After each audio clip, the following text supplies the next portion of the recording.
Radio Open FM 97.9, votre radio. Radio Open FM présente Coachez-vous, votre rendez-vous conseil en développement personnel. Laurence Moreau, coach afro-mental, vous accueille pour 1 heure de conseil et apprendra à oser pour que tout devienne possible.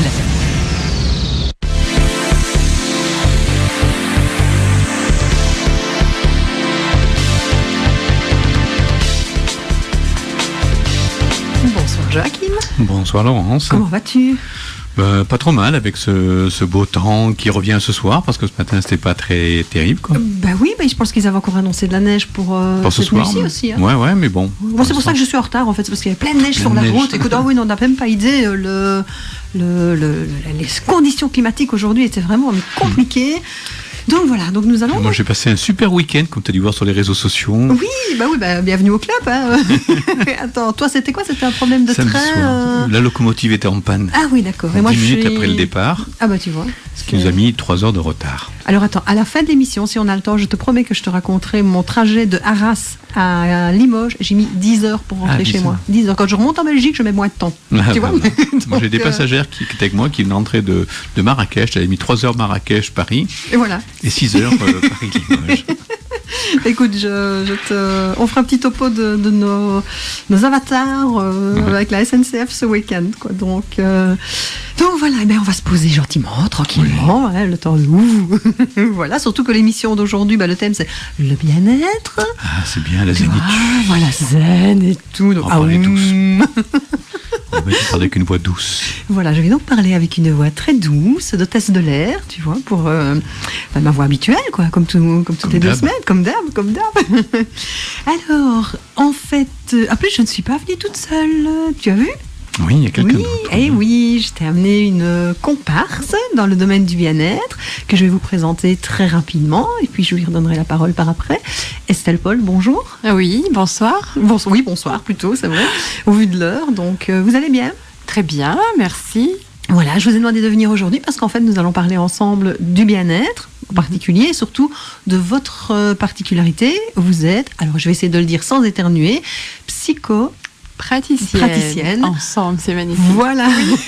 Donc on va parler notamment d'hypnose, de bien-être et de libération émotionnelle. C'est bien ça ? C'est tout à fait ça. Ah, mais c'est parfait, tu vois, j'ai réussi à le dire. Yes. Donc, alors, comme je l'ai dit, le fait de prendre soin de soi, si ce n'est pas nous qui le faisons, qui le fera ? Personne ne le fera pour nous et encore moins à notre place. Donc aujourd'hui, je vais vous donner des petites astuces pour pouvoir prendre soin de vous. Vous annoncer en fait l'ouverture d'un magasin et d'une structure sur Limoges, notamment sur Landouge, où vous pourrez trouver tout ce qu'il vous faut pour le bien-être. Donc c'est pas bien loin. Et surtout, je voudrais expliquer la différence entre le fait d'être aussi égoïste et le fait d'être égocentrique. Parce que je l'ai dit, si on ne prend pas notre bien-être nous-mêmes en main, personne d'autre ne le fera. Et donc, on va parler un petit peu de c'est quoi la différence entre égoïste et être égocentrique. Mais je trouve que pour pouvoir parler bien-être, moi, quand je pense à bien-être, je pense à quand j'étais petite. Oui. Tu vois, je pense à... Parce que quand on était petit, on est... Léger, voilà, on est joyeux, on est totalement insouciant. On a moins de préoccupations. Quand il y a de la neige comme ça, on n'a qu'une envie, c'est de sauter dans la neige. Et dans le mouvement spontané, c'est ça. Et dans le mouvement spontané. Ouais, tout à fait. Donc c'est vrai qu'en fait, on réfléchit pas. On fait ce qui nous plaît au moment où ça nous plaît. Donc c'est géant.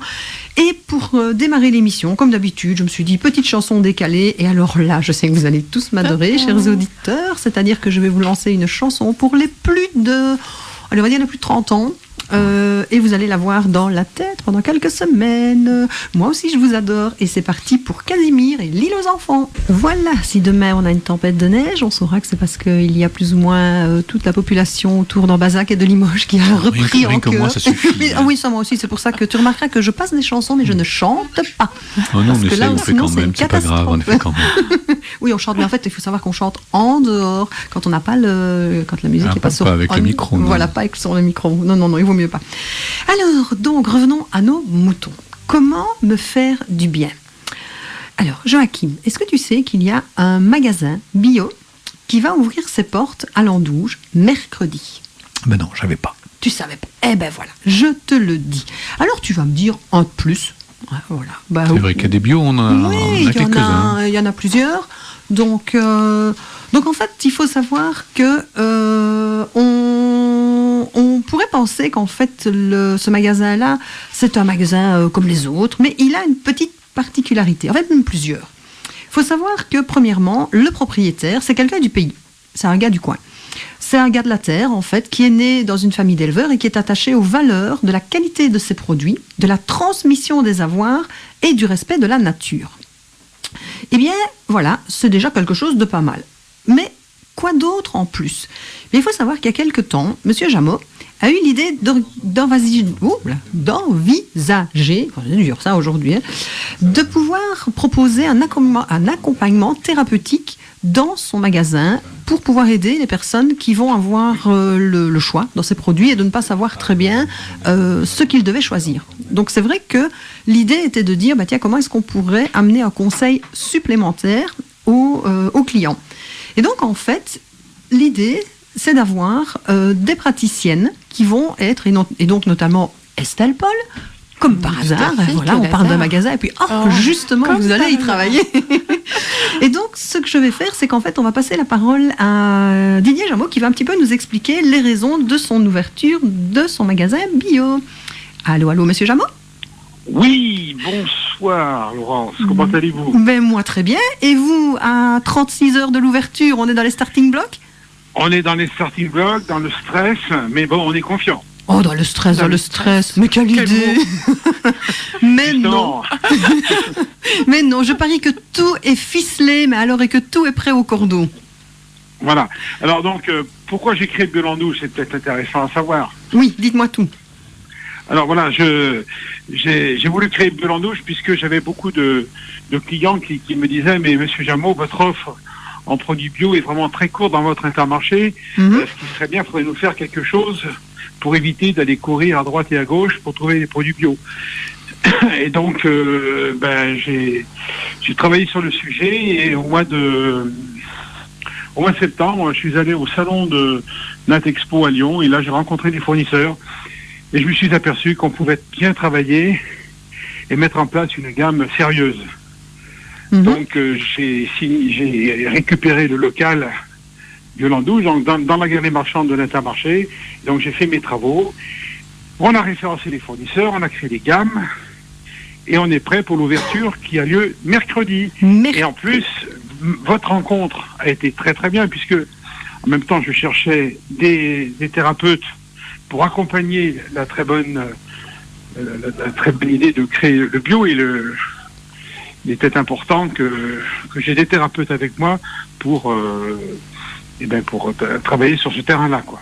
D'accord, donc en effet, l'idée, c'est que les personnes qui viennent dans le magasin puissent avoir des conseils pour pouvoir utiliser au mieux les produits et surtout pouvoir avoir le bien-être, en plus des produits que vous proposez, un bien-être au niveau psychologique et harmonie, je vais dire ça comme ça. Voilà, exactement, et c'est pour ça que on s'est rapproché et que on est en train de créer ce nouveau partenariat qui est nouveau dans le cadre de la bio, je pense, à Limoges. Tout à fait, et je pense même bien plus loin que Limoges. Je pense que c'est un concept qui n'existe pas encore, en tout cas qui n'a pas encore été breveté. Et donc, moi, j'aurais bien voulu vous poser une autre question. C'était pour vous, en fait, c'est quoi le bio ? Pourquoi le bio, en fait ? Hormis la demande du public, je parle. Moi, je suis issu de la campagne creusoise. Nous, on est éleveurs aussi.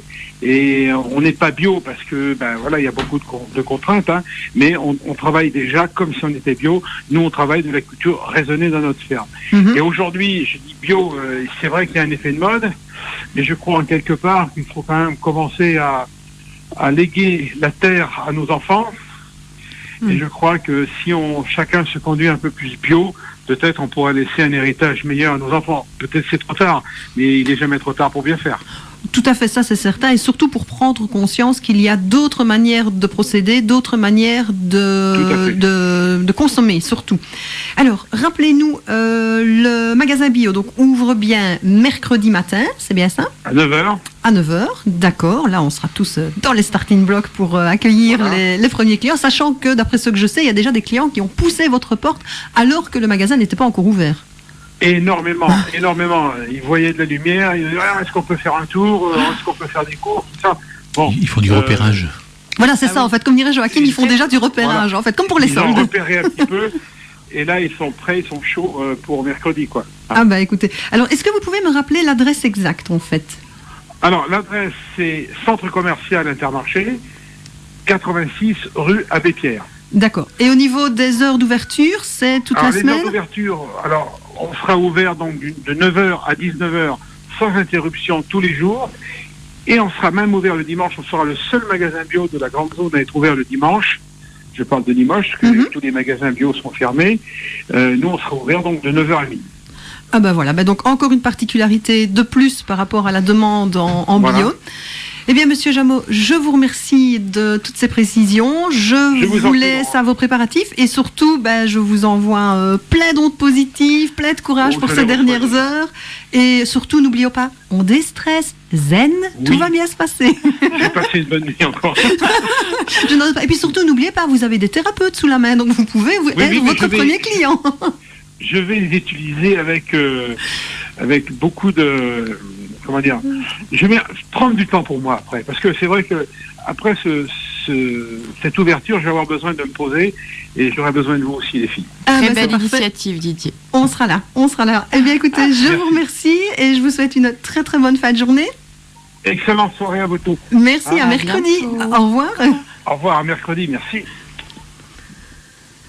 Eh bien voilà, on n'a plus d'excuses pour ne pas se faire plaisir, pour ne pas se faire du bien, pour ne pas trouver tous les produits, qu'ils soient alimentaires, non alimentaires, pour pouvoir vraiment être en harmonie avec notre corps et avec notre esprit. Et donc, le bonheur et le bien-être peuvent se trouver au coin de votre rue, surtout si c'est vous qui le créez. Et je vais laisser la place à Joyce Jonathan, qui va nous parler de sa vision du bonheur. Et donc, comme Joyce Jonathan le disait, le bonheur, c'est pas le but, mais le moyen. Donc voilà, tout est dit. Au revoir Joachim, à dans 15 La jours. semaine prochaine. Je te laisse avec ça, débrouille-toi. Bon, allez, soyons sérieux. Estelle, vous êtes d'accord avec moi? Ah, tout à fait. Le bonheur, ce n'est pas le but, c'est le moyen. que l'on se donne. Tout à fait. Ou pas.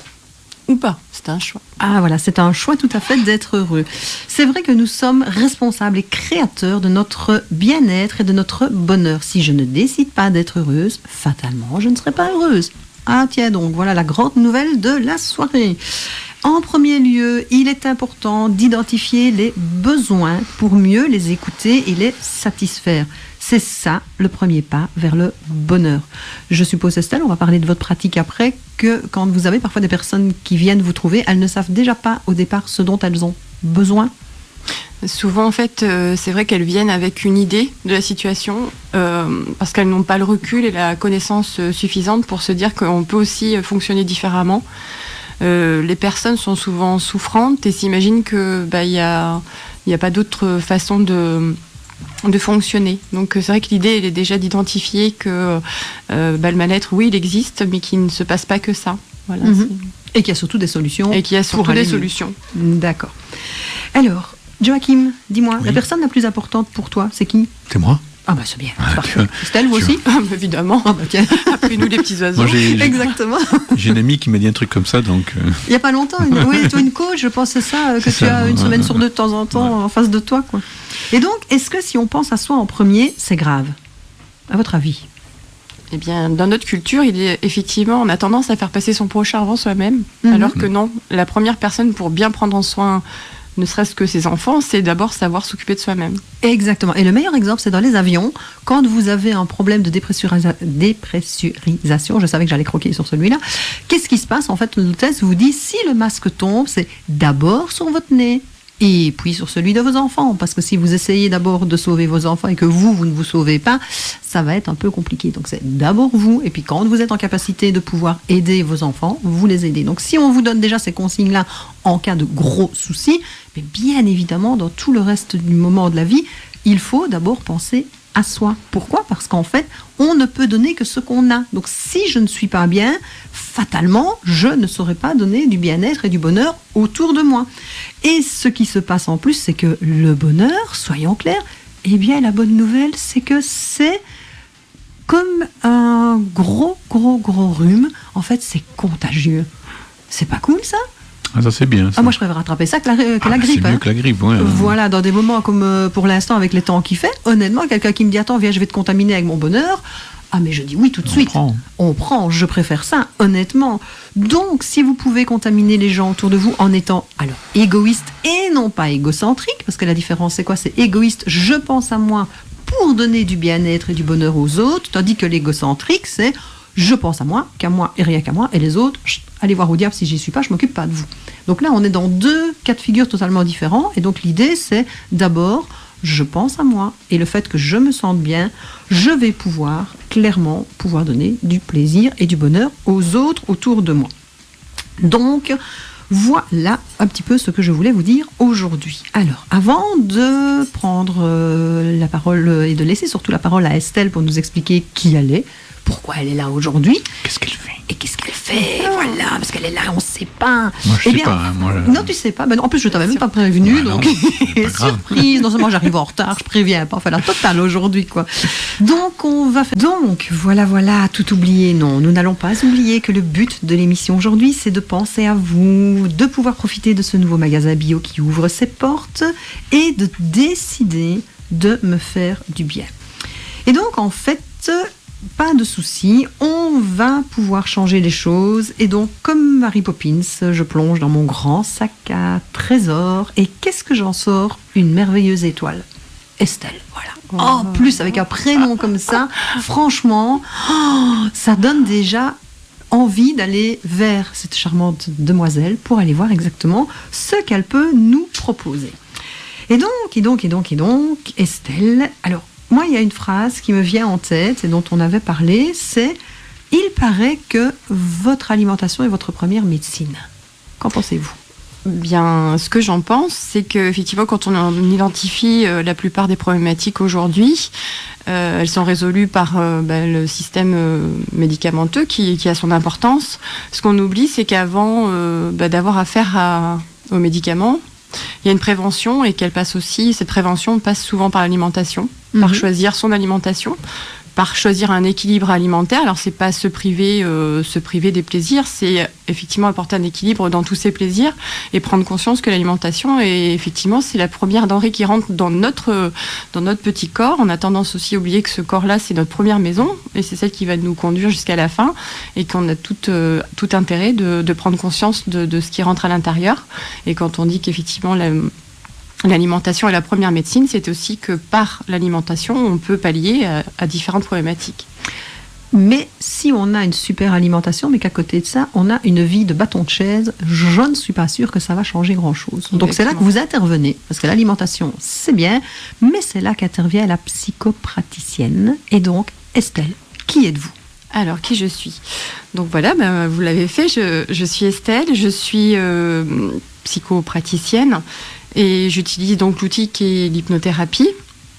Alors à quoi ça sert? C'est simplement qu'en fait, comme on le disait tout à l'heure, quand les personnes viennent me voir, ou viennent voir d'autres accompagnants, elles viennent dans une certaine conscience de la situation dans laquelle elles sont, et souvent elles sont enfermées, comme je disais, comme sous un dôme. C'est-à-dire qu'on a l'impression de ne pas pouvoir avoir d'autres possibilités que celle-ci, c'est simplement qu'on a perdu le pouvoir sur nous-mêmes.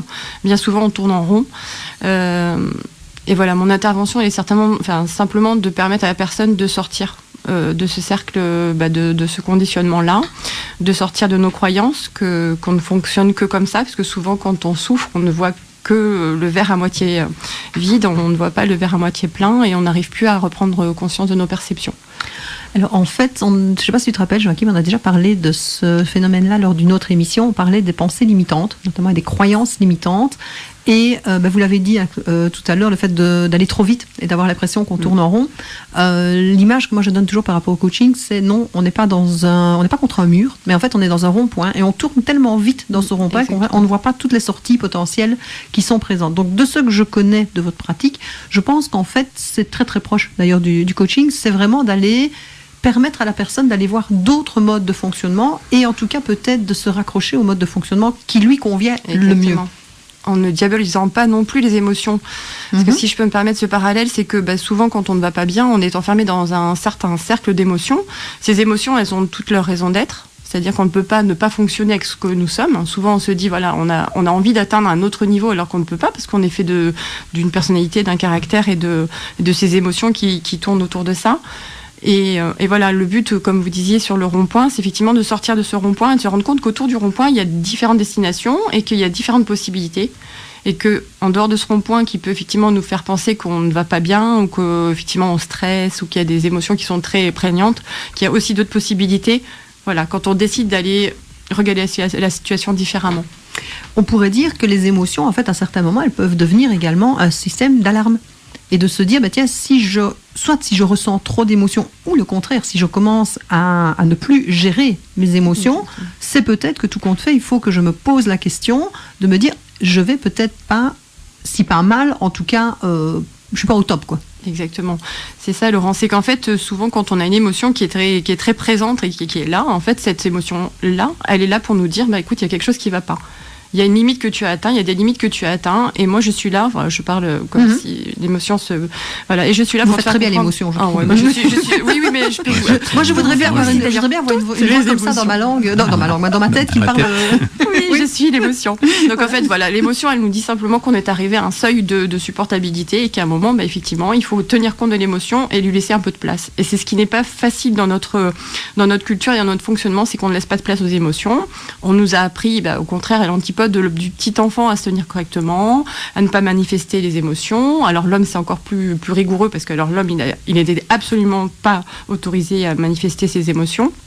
Et aujourd'hui, en fait, c'est ce qui nous est demandé, c'est de rompre avec toute cette culture-là qui nous dit, voilà, j'ai le droit aujourd'hui de pouvoir manifester certaines émotions dans une limite et dans un équilibre. Voilà. Tout à fait. Joachim, es-tu du genre, toi, à laisser aller les émotions, à te livrer, ou alors tu es plutôt en mode je gère tout, je garde tout Je suis plutôt genre je gère tout, je garde tout. Oui, d'accord. Alors, je gère, c'est vrai que... je gère.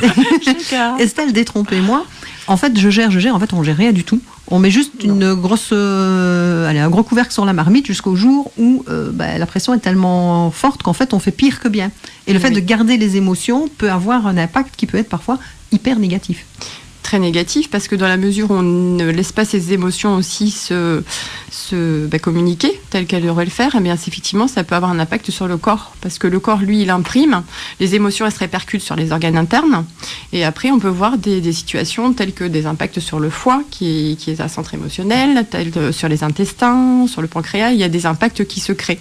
Chez les non-communicants, je suis communicant, c'est-à-dire que je ne communique pas. Les non-communicants émotionnels. Ah oui, parce qu'on peut très bien être des personnes qui sont soit à l'écoute des émotions des autres. Je suis plus dans ce genre-là. Voilà, on écoute très bien, alors on est très très bon pour donner des conseils ou pour accompagner, donc l'empathie. Pas forcément des conseils, mais je suis très bien pour écouter. Après les conseils, je ne me permets pas forcément de donner des conseils à... Maintenant, ça peut être des conseils positifs. Quand je dis conseils, oui, mais c'est... Mais je suis certaine que quand tu vas pas bien, tu cries au secours et tu demandes à quelqu'un de venir t'aider. Ah bien sûr. Oui, bien sûr, c'est ça. Et l'écoute est une aide précieuse. L'écoute est une aide précieuse.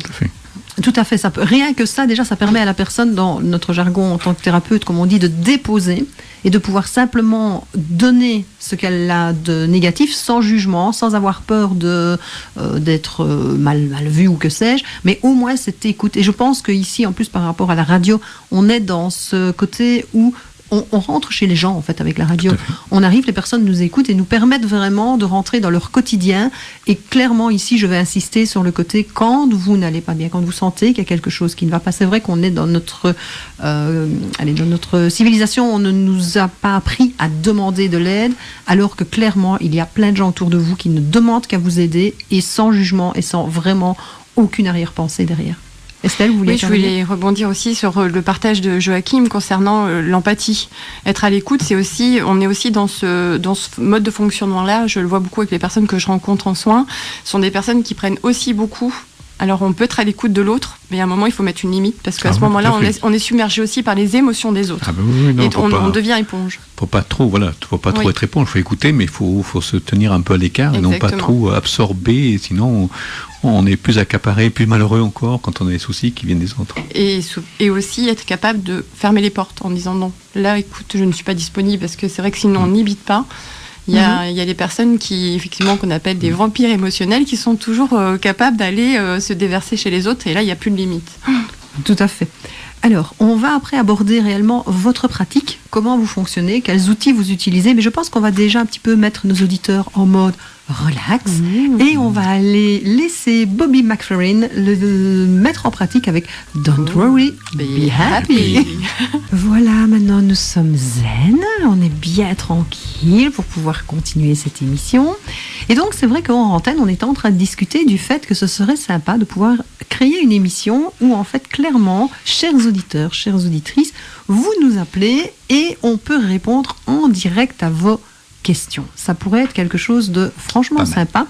Voilà, on va plancher sur le sujet. Si maintenant vous avez des questions, n'hésitez pas à nous les envoyer. Joachim, tu veux bien rappeler l'adresse mail, s'il te plaît ? contact@radioopenfm.fr. Voilà, vous les envoyez sur l'adresse mail, alors comme ça on les compacte et ça nous permet de pouvoir imaginer de refaire une émission avec Estelle notamment pour répondre en direct à vos questions et de voir comment on peut vous aider. Voilà, le message est passé. Ah, bon auditeur, salut. La balle est dans votre camp. Alors Estelle, on a vu un petit peu à quel moment vous intervenez dans la vie des gens, mais comment pratiquez-vous ? Qu'est-ce que vous leur faites ? Alors, qu'est-ce que je leur fais ? La cuisine, non ? Oui, c'est j'ai ça. une grande marmite. En fait, c'est une druidesse. Tu vois, elle fait une potion magique, là. Donc, pour parler plus sérieusement, en fait, la rencontre, elle se fait, donc la séance, elle se découpe en deux phases. La première, qui est très importante, parce que souvent, en fait, comme je le disais tout à l'heure, la personne vient avec une idée de la problématique. C'est déjà de lui permettre d'identifier la situation, de sortir, en fait, de ses conditionnements, c'est-à-dire de ses croyances, et de lui faire comprendre qu'il y a d'autres possibles. Donc l'entretien, la première phase, elle peut être quand même relativement dans le temps, on va dire, longue. Et ensuite, en deuxième phase, il y a effectivement ce que j'appelle un voyage intérieur. C'est donc sous état d'hypnose. Alors je préfère aussi apporter une précision quant à l'idée qu'on se fait de l'hypnose. L'hypnose n'est pas une perte de connaissance, de conscience. C'est un état modifié de conscience qui va nous permettre simplement avec la personne de la guider vers d'autres perceptions, donc un autre regard de la situation. C'est-à-dire généralement on fonctionne par le mental, vous savez, ce qu'on peut appeler le mental égo, ce petit moulin qui tourne et qui tourbillonne toujours dans le même sens. L'état d'hypnose, il nous permet simplement de calmer cette effervescence et d'accéder donc aux ressources de l'inconscient. L'inconscient est souvent en fait à disposition de certaines richesses, de certaines perceptions que l'on a souvent mis de côté parce que ça ne fait plus non plus partie de notre culture. Cette fameuse petite voix intérieure qu'on nous a bien appris à ne pas écouter, voilà. Alors que pourtant elle est là pour nous rappeler à certains moments que on est maître de notre destin et qu'il est parfois intéressant de prendre nos décisions nous-mêmes vraiment sur l'instant présent, parce que votre petite voix vous le dit. Tout à fait. Et c'est souvent, d'ailleurs, pour des petits exemples de ce que peut faire l'inconscient, c'est on part en vacances ou des choses comme ça, c'est des petites métaphores, mais nous partons en vacances et il y a la petite voix qui dit tiens, j'ai besoin d'appareil photo, puis finalement le mental dit non, tu vas pas reprendre, surcharger, et puis finalement cet appareil photo avait bien la raison d'être. Donc effectivement, l'inconscient peut être lié aussi à l'intuition, à plein de choses qu'on a mis de côté et qui est vraiment une richesse pour justement nous permettre de voir les choses et d'appréhender les choses complètement différemment et de reprendre le pouvoir sur soi-même. Alors, pour rassurer les personnes, parce que évidemment l'hypnose, maintenant, qui dit hypnose dit, on imagine le côté un petit peu show business et autres, Mesmer et toute la clique. Comment est-ce qu'on peut rassurer les personnes qui viennent vous voir vraiment sur la pratique de l'hypnose ? En deux mots, comment est-ce que vous mettez les gens en état d'hypnose en fait ? Et comme je disais, en fait, c'est une induction, donc c'est une méthode, un outil pour permettre simplement au mental de se dissocier. Donc effectivement, il y a toute une pratique qui permet simplement au mental de s'apaiser et de pouvoir aller voyager et puis de recouvrer à des perceptions différentes. D'accord. Donc, mais la personne reste quand même complètement en fait, ce qui est vraiment particulier, c'est comme quand vous êtes en voiture. On veut prendre cet exemple-là. Quand vous êtes en voiture, il y a des moments où vous ne réalisez pas tout le trajet qui a été parcouru et vous êtes en état modifié de conscience. Voilà, ce qu'on appelle aussi en sommeil paradoxal, c'est qu'en fait, vous êtes présent, vous êtes là, mais il se passe autre chose qui fait que vous n'êtes pas complètement impliqué dans la situation ou dans l'espace dans lequel vous êtes, dans l'instant. D'accord. Et moi, il y a quand même une question qui me taraude, là. Comment est-ce qu'on devient hypnothérapeute et psychopraticienne ? Est-ce que vous avez toujours fait ça ou vous faisiez autre chose avant ? Alors, j'ai toujours été très proche du développement personnel parce que ça fait de nombreuses années que je suis là-dedans. Donc, je me forme. Donc, d'abord, la formation, elle était par ma propre expérience personnelle, en fait, parce que tous les outils que j'utilise aujourd'hui, auxquels je suis formée, certifiée, diplômée, sont des pratiques que j'ai abordées moi-même, hein, parce que je pars du principe que le meilleur thérapeute est une personne qui a su dépasser ses propres dysfonctionnements et qui peut témoigner et effectivement expérimenter et comprendre la problématique de l'autre. Donc pour répondre à vos questions sur la formation, le diplôme, donc j'ai une formation en hypnothérapie, donc en tant que technicienne et praticienne en hypnose ericksonienne, et donc j'ai une formation aussi de psychothérapeute qui a lieu donc à l'université Paris 8 il y a quelques années aussi. D'accord. Et alors, par rapport au magasin, maintenant, si on revient à Biol-en-Douge, en fait, il faut savoir que vous n'êtes pas toute seule à travailler là-bas. Et non, je pense et je suis merveilleusement entourée. Je crois qu'il y a d'ailleurs la création d'un centre qui va se situer là tout près. Vous pouvez nous en parler rapidement ? Tout à fait, je peux partager quelques mots. Donc, on va intervenir à 3 personnes, donc avec 2 collègues et amis. Donc, il y a Laurence Moreau, voilà, qui est coach en développement personnel. Vous ne la connaissez pas, c'est étrange, il me semble être proche d'elle pourtant. Donc Laurence, d'ailleurs ce serait sympa que vous présentiez vous-même votre activité. Oh, mais je pense que les gens m'entendent une semaine sur 2, donc voilà, ils ont l'habitude. Voilà, donc en développement personnel. Donc ensuite il y a Valérie Duplessis, qui est intervenante en naturopathie, qui est aussi infirmière, donc qui a toute la notion et la connaissance empirique concernant le médical, donc qui va pouvoir intervenir sur le rééquilibrage, entre autres, parce que je la laisserai aussi présenter son activité, et qui va pouvoir venir sur le plan en fait de tout ce qui est alimentation, désordre alimentaire, mais aussi en fait désordre dans les fonctionnements, les habitudes, puisque des fois effectivement une absence d'exercice aussi peut impacter aussi les émotions et le corps. D'accord. Et pour votre gouverne, messieurs, parce que je vous ai tous les deux, bonjour Frédéric, comment vas-tu ? Ça va. Bonjour tout le monde. Il m'avance le micro en même temps que je m'avance. J'ai failli perdre la moitié des dents. C'est ça, on a failli avoir un édentage en direct. Alors messieurs, je vous annonce que normalement dans 2 semaines, sauf contre ordre, j'aurai donc Valérie Duplessis qui est naturopathe avec nous. Et donc, pardon ? Je croyais qu'on fêtait un anniversaire, moi. Oui, aussi. Un truc comme ça. Dans 2 semaines, je vous annonce qu'on va se bourrer la gueule avec le champagne. Non, on peut pas dire ça. On peut pas. Avec modération, bien sûr.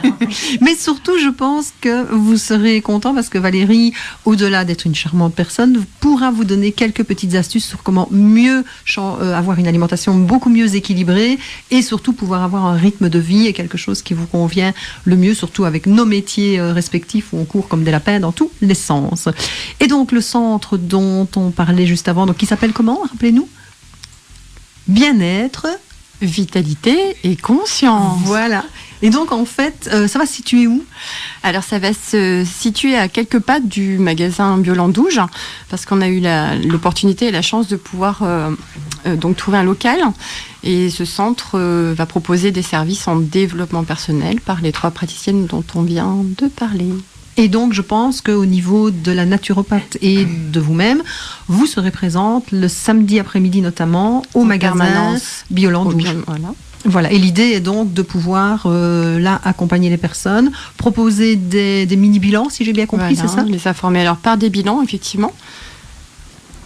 Des bilans, donc ça sera donc 3 étapes, 3 rencontres avec chacune des praticiennes. Donc ce sera des rencontres de 20 minutes par praticienne qui permettra de rencontrer la méthode et la pratique de la personne, de l'accompagnante, et puis de faire un bilan en fait sur au niveau de 3 plans dont on vient de parler, en fait sur le plan psycho-émotionnel, sur le plan corporel et sur le plan en fait de comment en fait quels moyens je peux déployer pour me permettre effectivement d'atteindre les objectifs que je me fixe. D'accord, donc là je pense que Monsieur Jameau a quand même eu une super idée de mettre ça en place dans son magasin. C'est une merveilleuse idée parce que je pense qu'effectivement les personnes vont pouvoir trouver comme un berceau d'accompagnement sur tous les plans et surtout d'être encadrées par des professionnels.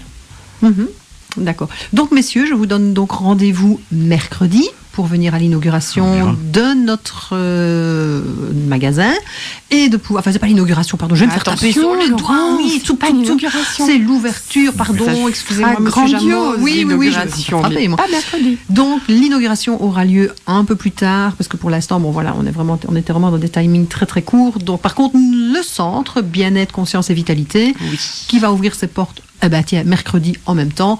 Là, par contre, fera certainement une inauguration un petit peu en avant parce que, fatalement, il n'y aura pas que les clients du magasin. Et en tout cas, je vous le souhaite. Et surtout, de pouvoir accueillir des personnes qui ont vraiment besoin d'aide et d'assistance. Alors, Joachim, comment tu te sens après une émission comme celle-ci ? Toujours. On est cool, hein ? Cool. En plus, 2 voix comme ça. Très agréable. Voilà. Je trouve qu'Estelle, elle a une voix qui passe vraiment bien. Très bien, très bien. Je pense que je vais rester au micro. Voilà. Elle peut revenir, elle peut rester, il n'y a pas de souci. Bon, Fred, si tu veux. Je suis Open FM, c'est séance au micro. Alors, faut faire attention quand tu dis quelque chose ici, parce que comme il y a toujours des créneaux horaires qui se libèrent. On est toujours preneur de personnes, tout à fait.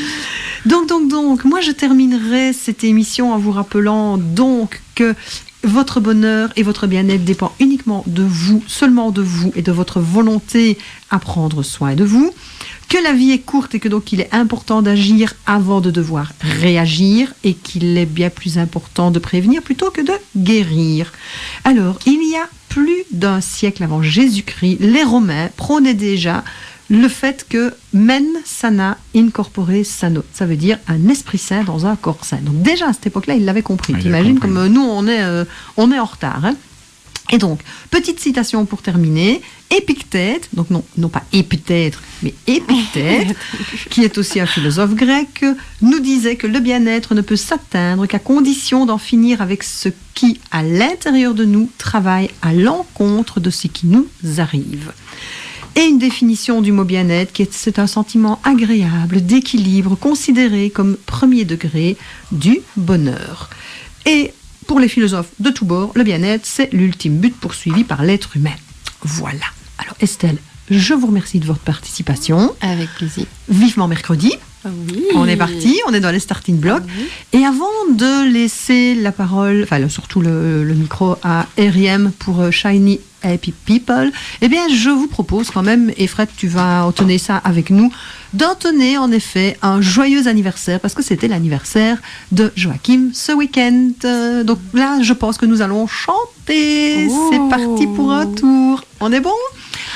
Joyeux anniversaire. Fred, on t'entend pas. Joyeux anniversaire. Joyeux anniversaire, Joachim. Joyeux anniversaire.